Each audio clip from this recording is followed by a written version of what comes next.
whether it's a 7 mile on Sunday or a half or a full. It's a physical grind Totally. to get across that finish line, but Totally. the biggest difference maker is that 6 inches of space between the ears.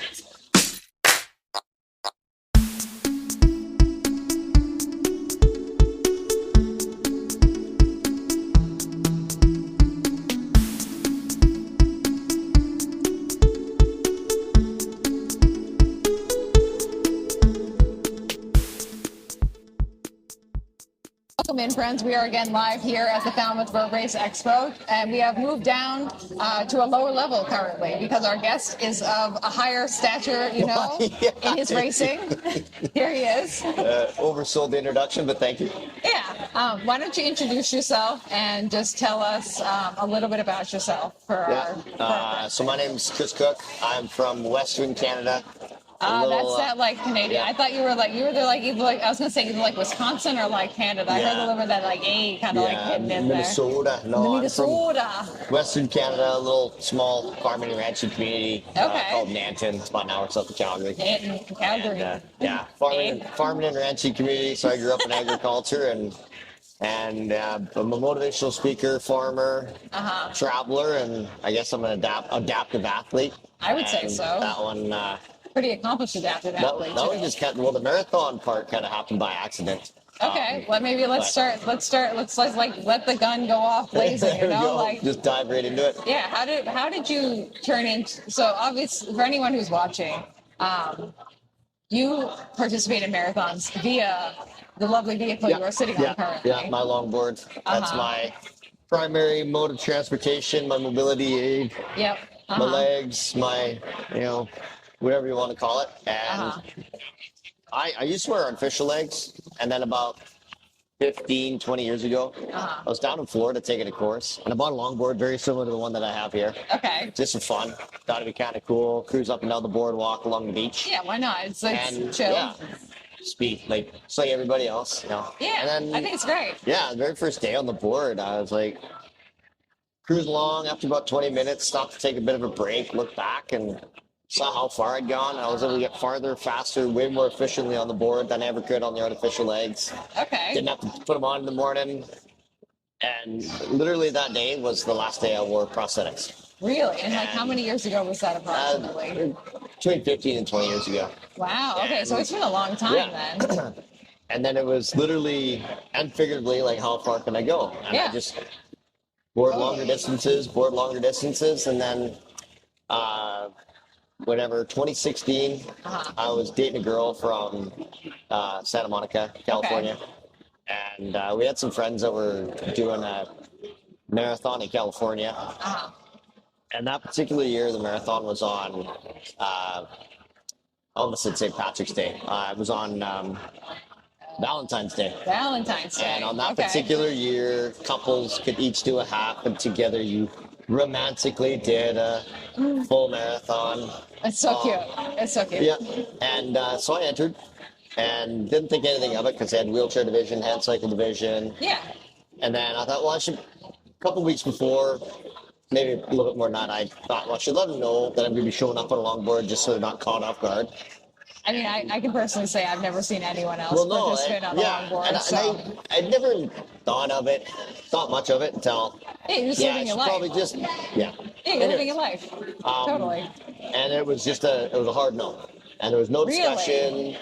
and that was probably the thing that bothered me the most. Like I can respect, decisions. I can respect, they have safety they have to keep in mind and all that, but like there was no discussion at all. And anyways, that's frustrating. So I approached the Calgary Marathon, which is my home marathon. Yeah. And they said, we look at things like that on a case-to-case basis. See no reason why you couldn't. Totally. And so why not? I was only supposed to do a half in California, and I was like, you know what? I got to get this monkey off my back. Go big or go home. So let's do a full.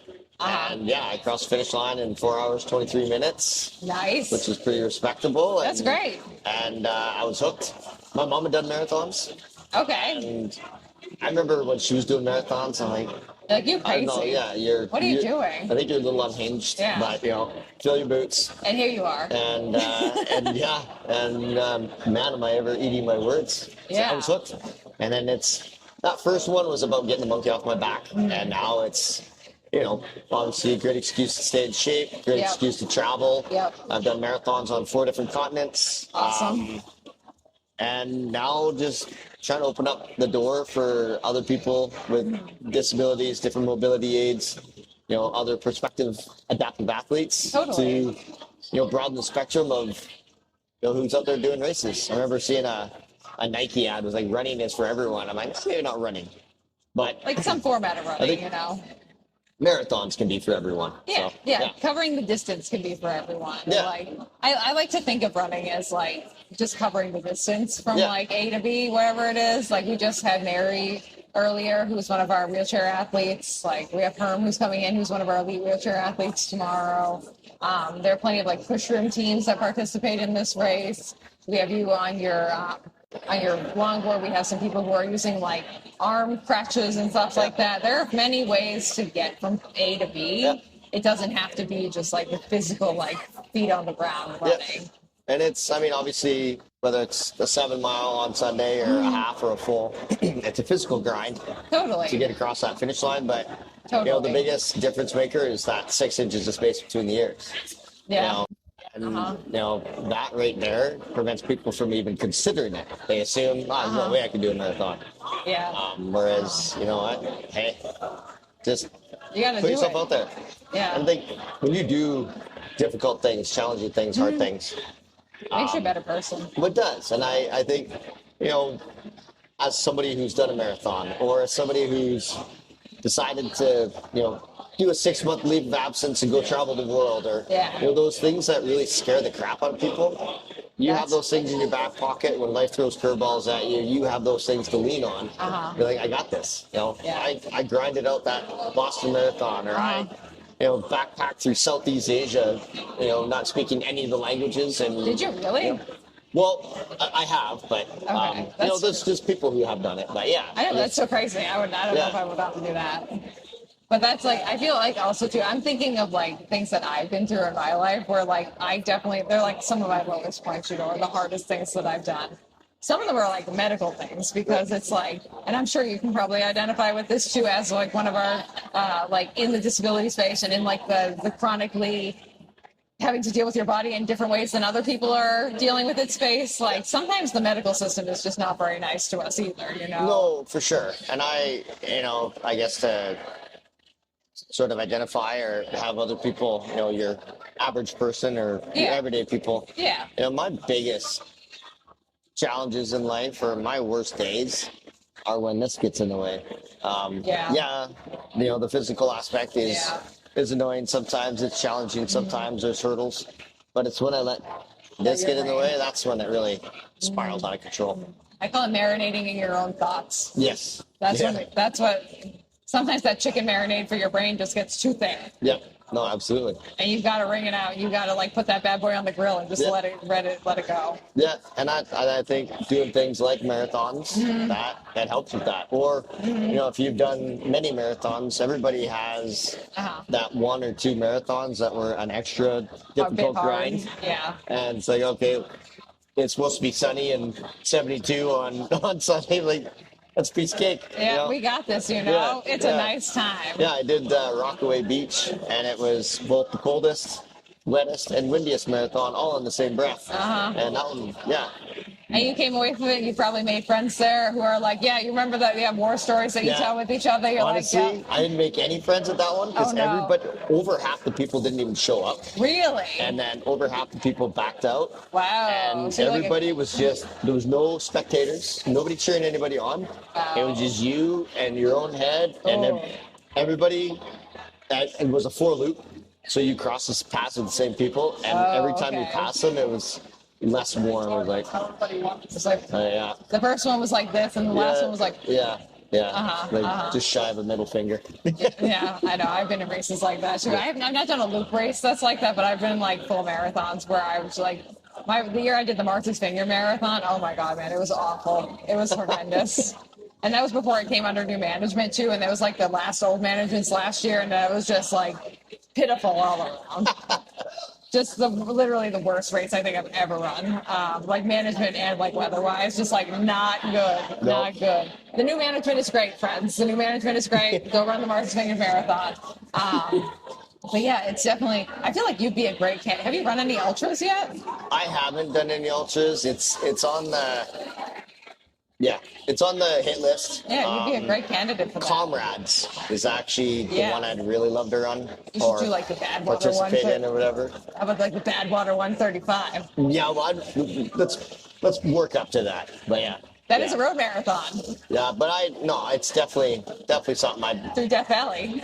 Yeah, perfect. I have a ton of friends. I'm more in the ultra marathon scene now, so I have a lot of friends who are like getting ready to like try and qualify for that race or like races that are similar to that, and I'm like, you're crazy. Yeah, no, you're crazy, but I'm probably going to reach that level of crazy at some point too. Yeah, I think. Well, I mean, there's a point where I never thought a marathon was going to be in the cards, and here we are, 23 later. So I guess that's the obvious next step. Yeah, you're going to have to. You let me know. Maybe we have a nice fun time. We go do it together. It could be fun. It could be a nice fun time. Yep. But I guess when it comes to like your setup here, I'm interested to like hear about like how you came to like. Is this like a specific board that you like love, or like how? Do all longboards have these wheels, or are they special wheels? No, these are called shark wheels. Okay. So I don't know. Yeah, it's in the now if I go like this, it's in the shot. Yeah. But if people can see it, the wheel is actually square. Yeah. And that messes with people. But yeah, they're called shark wheels. They're better on rougher terrain. Okay. And the original reason why I got going on them is somebody said they might be better through snow and ice. So I actually contacted the people who make them. Okay. I'm like, so how are they on snow and ice? They're like, well, we're from Huntington Beach, California. We have no idea. Know. So we'll send some to you and you tell us. Okay. Which they're better than a smooth wheel. They're not great through snow and ice, and then the board itself, after I got going on the longboard, I actually was put in contact at a trade fair in Long Island, or Long Beach, sorry. Yeah. And I met the guys at Arbor, and they started giving me a new board every year to try out different styles and stuff. Oh, that's nice. And then after I did the New York Marathon, a guy with Deviate boards out of Brooklyn, he contacted me and asked me if I'd be interested in a custom board. Yeah. And I just kind of took all the stuff from all the boards I'd tried with Arbor, and the kicktail on the back, and a wider deck, and yada yada yada, and yeah, that's what I have here. Okay, that's pretty awesome. I mean, obviously this is not like a piece of traditional adaptive equipment. No, exactly, and that's been a challenge, a hurdle, challenge, whatever you want to call it, with doing marathons. Every marathon I've done, other than the ones that I've done in the past, I do have to get special permission and do a lot of convincing, and there's been a couple that have still said, no, we can't. Yeah. We're not comfortable with it or whatever, and I mean, one of the last ones was Jersey City. Okay. But they also said, like, we had to rewrite our constitution or whatever the rules a few years back, and we do want to change it because we do want to expand. Yeah. Totally. So it wasn't like it was just an outright no. There was discussion and that's a plan to move forward. So I can respect that. Yeah, I mean, I feel like I would much more have an answer like that, where it's like, we see where the need is, like we're working on the policy, and like you can tell they're being genuine about it, as opposed to like them being just like, no. Yeah. Well, why? No. Well, it's a no. Well, okay. Like, okay. Yeah. Any explanation? No, no explanation. It just is. It just is. Well, yeah, and I'm sure. So right now, are you kind of like getting your boards kind of like sent to you? Are you having to pay for them out of pocket? Because this is technically a mobility aid. Yeah. No, I'm pretty lucky. I haven't had to pay for one, and that's great. Well, I had to buy one an emergency board. I got run over. Oh, snapped no. my board, and I had to get a quick new board, but yeah. By a car? Yeah. Oh, no. Yeah, he was going the wrong way out of a parking lot, and oh, no. Yeah, No. not fun. No. Okay. And how did we get to like... I was missing the arms and legs before that wreck. So, I was assuming so at that point. Were you born without your legs? I was born like this. Okay. I never know. It's please tell me if I'm asking an inappropriate question too. I don't like to make people feel uncomfortable either. I'm the last person you need to worry about that. So just to give you an idea of, you know, where I'm at with that kind of stuff, the day I was born, when my grandma heard that I was born with arms and legs, her reaction was to say that my dad never finished anything he started. So yeah, we're good. We're good. Okay. Yeah. I know for me and my chronic illness and like body stuff, like I'm a very open book. I'll talk about anything. I'll also like joke about literally anything, you know? I just don't know where other people's comfort levels lie. Yeah, so well, like, even some of my jokes, people are like, oh, whoa. yeah, didn't know we could go there. Yeah, like, sometimes I make jokes about my stuff too, and people are like, Juliana, that's like kind of like not great. I'm like, yeah, but it's funny to me. Yeah, no, I don't care if you think it's out of pocket. I'm good. Yeah. Totally. Yeah. Sometimes that's the only way to get through a day where you're just like not feeling your best, or you're just like kind of just like angry at your body for some things. Like me and my body have an ongoing relationship. We're trying to make it a better relationship, you know. Yeah. But it's not always a good day. The communication is always not great. But like sometimes you just have those days where you're just like, I can't take it anymore. This is horrible. What is going on? Yeah. No, and humor is huge. Like I can't laugh at life. What can you laugh at? Yeah, you got to just be able to be like, well, that was silly. Yep. Yeah. That was silly. Like I can't believe my body did that again. Yeah. You know, like my hips have fallen out of the sockets. Oh well, we just like shove it back in or whatever it is. Yeah, my hip likes to do that. This hip will fall right out of the socket. Okay. You know. Catch it. Yeah. Have that back. Yep. There we go. But yeah, so I'd love to hear about like how you got to this too. So how do we? Cause that's like that feels like a custom item to me. Yeah. So it's whatever moccasin. So I have a backwards facing foot. So people are like, your shoe's on backwards. I'm like, no, my foot's on backwards. On backwards, yeah, it's the shoe's a bit bigger than it needs to be, I guess. And I'm working on getting a custom shoe. I mean, if you're listening, Adidas, Nike, anyone who wants to make adaptive shoes for our A6 just over yonder there. A6, yeah. Yeah, if I could get a custom shoe, that'd be awesome. And I've always told people, like my backwards facing foot is literally shaped like a Nike swoosh. That's just marketing 101. Should be Nike. What are you doing? People stare at me all the time. So they're going to see your brand, whether it's A6, Adidas, Nike, Hoka, whatever. But yeah, I mean, you're going to get some attention. Well, yeah, exactly. So if it comes to fruition via this interview, I'm going to have to throw you, a new pair of shoes or something like that. That means I get another pair of shoes too. Yeah, finder's fee. But, that's right. That's right. Yeah, I mean, this moccasin, it's pretty rudimentary, but it does the trick. Okay, I'm assuming you put the pads on. Yeah, so I get it resold. After a marathon, it's pretty worn out. So, you got to get a new one or get it resold pretty much. It's just, it is what it is. So. Yeah, it's so interesting to me knowing the things that like I've used for myself when I like use adapting things for what I need them for. And like, it's usually like a weird janky solution. Like I've combined, like I've gone on Google, I found like something that's not used for what I needed to use for, but it serves the purpose, and I buy it on Amazon, and then I combine it with one other thing, and then I put them together. I'm like, yes, we solved the problem, my friends. Absolutely. My whole life has been thinking outside the box. So, oh, totally. Yeah. I feel like if you have any kind of chronic condition that's not like, I mean, yeah, like if you have like diabetes or heart condition, like that is a really serious thing, and like please do not degrade yourself and take care of yourself, please, friends. But there's just a lot of like standardized care in place for that. Whereas like someone like you or someone like me who has like Ehlers-Danlos, which like most of the world doesn't even know what that is. Yeah. I didn't know what that was. Well, when you told me, I nodded like I knew what it was, but I had no idea what it was. Oh, it means, so it's a connective tissue disorder. So it means that like all of my connective tissues are like really, really lax. Okay. So like I can like bend my body in a lot of weird ways and like do this and like put my hands behind my back like that, but also all the connection points in my body are very loose. So hence the hip falling out of the joint. Okay. And it also affects like some people, with me personally, like your insides too. So like I've had a colon, want to see a cool scar? Sure. So I've had a colon resection because my colon doesn't work properly and it tied itself in a knot in the middle of the night. Very fun. So like, and there's some people who have like a cardiac version where like your heart valves don't work properly because they're too lax. So it's more than just like the flexible joints, but it's that combined with like, for me, it's mostly the GI issues. Okay.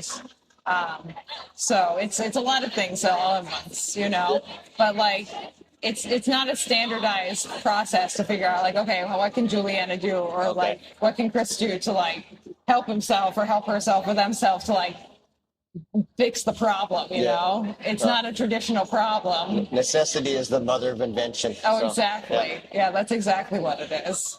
It's just like you're faced with a problem and like you Google it and like no one's putting. I mean, usually I go to Reddit if I need like a little bit of advice. Because usually there's someone on Reddit who's like, I've experienced something like that before. I'm like, thank you, my friends. What did you do? Give me at least a direction to head in, you know. But yeah, there's just not a cut and clear, dry solution for most of the things that you deal with, you know. You got to be really creative. Yeah, no, and I mean, you know, I've found prosthetics, like I don't like wearing prosthetic arms, prosthetic legs. I didn't realize how uncomfortable they were until I was not in them full time. Yeah, until you were and then I tried some back on. Tried going back on them again, sorry. I know what you meant. And I was like, these are horrible. Yeah, I'm sure people ask you all the time, so you're like, oh, why don't you? They're probably people who like probably don't realize like, oh, this is his preference to be on the board, and they're like, oh, like when are you gonna get legs? Or like when are you gonna get like look into that? And you're like, dudes, I've already like, I that's not for me. Like this is a much better solution. Like I found that this is like one, I'm more mobile, and two, I'm like able to just like experience life a lot better. No, for sure, and that's as you know, if A happens, then do B is not. Yeah, it's kind of like I was having this conversation with my friend Lydia, who just broke up with this guy, and she's like, "Oh, if I could ever get married, it'll solve my problems." I was like, "Marriage doesn't solve your problems. Moving it, like whatever it is, like whatever happens in your life, like reaching one solution isn't going to solve all your problems, or like reaching whatever it is that it is, like for you, like getting the prosthetics or like getting it is, or like eventually I'm probably going to have to get a hip surgery or whatever, which may solve like one problem, but it brings up like the whole like PT recovery, like all this stuff. It's like, okay, it may solve one problem, but it brings up so many new problems that you have to solve too. Like you get a pair of prosthetics, I'm sure like the chafing and like the fit of the prosthetics and like the learning how to properly use them and like move properly is a whole other like, it's like, yeah, okay, great. Now I have legs, which now opens a whole nother barrel of monkeys. Yeah, no, and I mean, it's not like I'm, not able to do a lot of things. Like I travel around the world. I travel on my own. It's, you seem like extremely capable human. I'm not worried about you. Prosthetics would actually slow all that down. So you might look more socially acceptable to a lot of people, but like honestly, fuck that shit. I'm socially unacceptable for a whole other myriad of reasons. It's not the prosthetics, but we'll unpack that another time.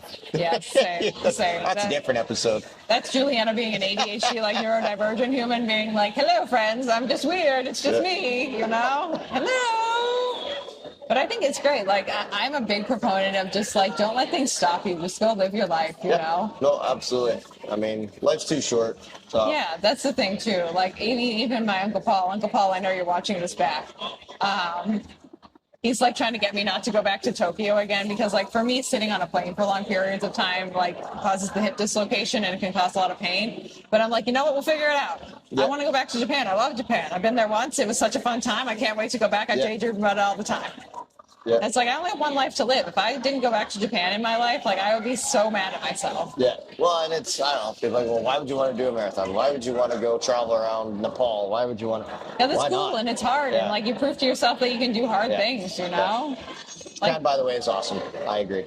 Yeah. Oh my God, it's my favorite place I've ever been. I loved Tokyo so much. I got there because I actually ran the Tokyo Marathon. Oh, okay. I got it in the lottery, which is crazy. Nice. And I had like 3 months to plan a Tokyo trip. And I said, okay. But it was so much fun. I love Japan so much. Yes, no, it's a great city. It's such a good place to travel solo too, because like that whole country is like everyone travels around by themselves largely, and you don't feel weird sitting on the subway by yourself. Well, no, people will be in a big group and they don't talk to one another. They're just on their phones. Yeah, they're just like by themselves. So it's like it's such a solo traveling like community that like I hopped on a train and I was like, wow, I'm like we're all here together but alone. It's so nice.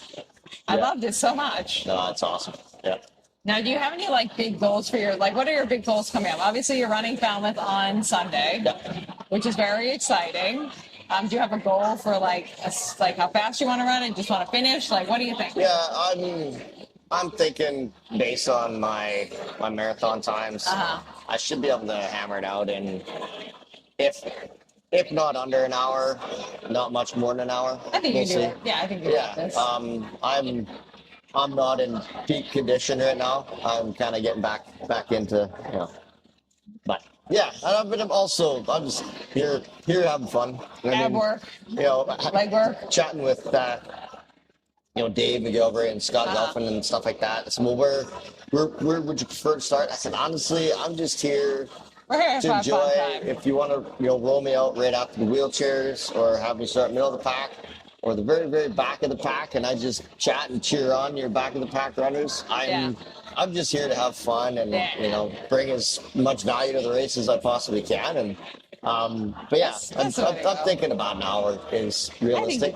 Yeah, and then obviously I've got Chicago and New York under my belt. It'd be great to get Boston. Yeah. And the other majors. Yeah, we do London, Berlin, and Tokyo eventually, hopefully too. Yeah, for sure. I've done marathons on 4 of the 7 continents. So, Australia, Asia, Europe, and North America. Did you do Sydney? So, no, the one I did was in Noosa. I love the way you say no. No. Yeah, I'm from Canada. I'm Canadian right there. It'd be great to get a marathon in Africa and a marathon in South America. Awesome. And force myself to go to Antarctica. To look at what it would look like to do one in Antarctica. So that would be an interesting thing to take on for sure. Yeah, because there has to be at least a little bit of ice involved. Oh yeah. So, I mean, there is one there. Yeah. Oh yeah, there is. But we'll cross that bridge when it gets there. Okay. But to force myself to have to look at cross that bridge would be pretty cool. Then and like you said earlier, it'd be nice to get an ultra under my belt too. I think that would be a lot of fun. Yeah, I think you're going to have a great time. Like, my tips for you for the Falmouth Road Race is just to have the most fun possible. Oh, yeah. I do. Every single marathon, other than the last marathon I did, I had I got sore on my foot. That got really bad, so I had my first DNF, so I was not happy then. But, I'm every single picture that you've seen of me in marathons, typically, I get a big goofy smile on my face. Yeah. Just enjoying it, enjoying the surroundings, enjoying the sights, and enjoying the people. This is a crowd too that so when I run this race, this is like a Juliana fun run. This is like a nice fun time. The crowds here will give you back exactly what you give to them. Awesome. So if you scream at them, they will scream back at you. If you see me on the course, I will be throwing my arms in the air. I'm screaming at the crowd. I'm yelling at them to yell louder at me. Yeah. It's a lot of fun. That's awesome. So if you want to yell at this crowd, they will yell back at you. All right, noted. And you will have fun. Run through the hoses, take that cooling, because that's going to be a nice fun time, I have a question for you. So, hydration-wise and stuff, when you do races, do you wear, a vest or something? No, I just grab water on the course. I've looked at maybe doing a vest. Haven't decided to quite yet, but... Okay. Yeah. I was just wondering, because I was I know how hard it is for me to grab with my hands, Yeah. I'm not the most coordinated human in the entire world either. Yeah. So there's also that. Yeah. No, that hasn't been a problem yet, but I think when I get to where I really, really, really want to make sure I'm hammering out a personal best, wearing a vest, if it's allowed, I can just go up the middle of the hydration area and avoid all of that. But sorry. Yeah. Okay, because I know I talked to a bunch of the different wheelchair athletes too, and they all have different methods of how they hold their water. Some of them wear the vest, some of them have a pouch underneath their chair. Yeah. Some of them, like Mary was saying, she has a little spot that she has one of the spouted water bottles that she kind of spouts it to. I was like, okay, yeah, cool. Yeah. I always love to hear the logistics too, because I'm someone, especially with ultramarathon training, I'm always trying to think of new ways to configure my gear. Yeah. That make it more easy for me to go through an aid station or whatever it is, or stay hydrated, or sip on my water, Yeah. So So far, just so far so good. Go, but even when I spoke in Chicago, they were talking about all aspects of how they can make races better, and totally, and having stations where you can fill your water bottle. Yeah. And if they go to that, you're gonna have a challenge with that. That would be a lot more challenging than just grabbing a cup with that much water in it. The cupless races I feel would be really hard, because then you'd have to make sure probably have a harder time unscrewing the cap of the bottle. That's not the problem, and also it'd be a much slower process than somebody with 10 fingers and 10 toes. Totally. I feel you. Like during winter races, I have Raynaud's too, so I lose feeling in my fingers. And like if it's like really cold, I like physically can't use my hands, and so I have to like go into aid station and be like, guys, can you help me? Yeah. I don't got this. Like I can't feel my hands at all. Like I can't feel them. Crazy. So yeah. So those ones, and I was thinking about it as I was listening to that conversation. Like, okay, well, if that's what it comes to, then probably be looking at a vest. But, yeah. Probably. I mean, you can definitely get the best that have little spouts right here. That all you gotta do. Yeah. So that's my preference too. That's just get what the person that had me to squirt some water in your hair. Yeah. Whatever. Yeah, you can always just open your mouth and have someone funnel water, and you just be like, Totally. I've done that before. I've been at coupless races where I forget it's a coupless race, and I show up like, shit, it's a coupless race. Yeah. And I'm just like, guys, okay, you just gotta pour it into my mouth, okay? Okay, great, awesome. Like, thanks, bye, I'll see you later, love you lots. So definitely, yeah. I think you're gonna have a great time. I think this will be a fun race for you. Yeah, no, I mean, everybody I've talked to today and last night speaks so highly of it, and just how, I mean, it's so fun. You know, there's one of the guys, I can't remember his name, he's from New York originally, started coming to this race. Was it Brian Baker? He's from New York. Kind of like down to here, blonde. Yes, that's what it was. Doesn't know how to shut up. I love Brian. He was talking a lot. But yeah, he had a lot of Brian good stories. But yeah, he said the fourth year was his first year doing it. Yep, this is Brian Baker. And then he moved here. Yep. Like, This is Brian Baker. Loves it. Yeah, so stuff like that, people like that. And even Kirsten Fleming, who's the race director in Calgary, she said Falmouth is known, like, in the industry as just one of the fun races and just unique. And even the story of how it started, it makes me feel like I should probably have a beer at the start line and a beer at the finish line. If you want. I mean, the only problem is that 8 a.m. the bar is not open. No, but you can facilitate that. I can bring one. Yeah, or you bring a shot of Fireball and you just do that. But yeah, I'm more of a beer guy, but yeah. Okay. I was just thinking like pocket space wise, you know. Yeah. The pocket beer is a little bit less convenient than the pocket shot, you know. Beer tastes so good. I'm just not a beer human. I'm not an alcohol human anyway, you know. All right. But you know, we love doing a weed gummy. That's a fun time for me. But no, like just how it started and the fact that he ran from the bar he was bartending to the one finish line. That's why it's 7 miles. And he started the race to raise money for, it was a girls' run team to get them. It was a Falmouth Track Club team. Okay. To get uniforms for the Falmouth Track Club team. Yeah, I love that kind of stuff. So just the history of the race it's pretty cool. Yeah, it's a lot of fun. I think you're gonna have a fantastic time, and I was gonna say break a leg, but you know that's really I don't have much room for that. You don't got that one. Yeah. You don't even have to worry about that. No, exactly. No worries, my friend. You know, have fun. I will. Absolutely. It'll be great. Yeah. I like to end the episode with what shoe do you choose to use? Obviously, you can mention your moccasin or maybe shout out like any other piece of gear that you use that you really like. This shoe was made by the Kaylee Hutterite colony, just north of my hometown. So really? Yeah. So it's a handmade item. Yeah, custom made, exactly. Wow. Yeah. Shout out. We love that. Fantastic. Okay, fantastic. This is the most unique shoe I think we've had on this show. Probably the only shoe that points backwards too. Yes. There you go. Yeah, first time for everything. In many ways, you are a very unique human, and I love it. I think that's fantastic. When we barely scratched the surface too, so there you go. Oh, I know. You know, I'm a weird, freaky human too. Like, you know, like I am a dork for almost anything. Running shoes is one of the things, and running is one of them. But definitely, like, I don't know. I mean, right now, I love reading books too. I don't know if you're into reading books at all. Yeah, no, I don't read as much as I should, but most people don't. But you reading anything right now? Yeah, I'm reading a book about a guy who kayaked from the headwaters of the Yukon River out to the Bering Sea. The Yukon River? Yeah. Okay, cool. My girlfriend and I are planning on kayaking the Yukon River next summer, so. Oh, that's nice. Yeah. That's fun. Yeah. I love that. That's great. Okay. Do you want to let people know where they can find you on your socials? Yeah, so Chris Koch is my name. Last name spelled Koch. If you put in Chris Koch, TikTok, Instagram, Facebook, I'm usually the first one that pops up. If the one that pops up has arms and legs, you got the wrong one.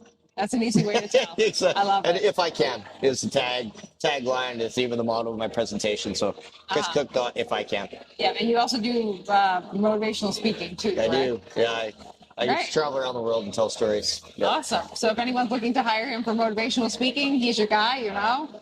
He's also going to do a little interview at the track in a little while too. Yeah, at 6:55.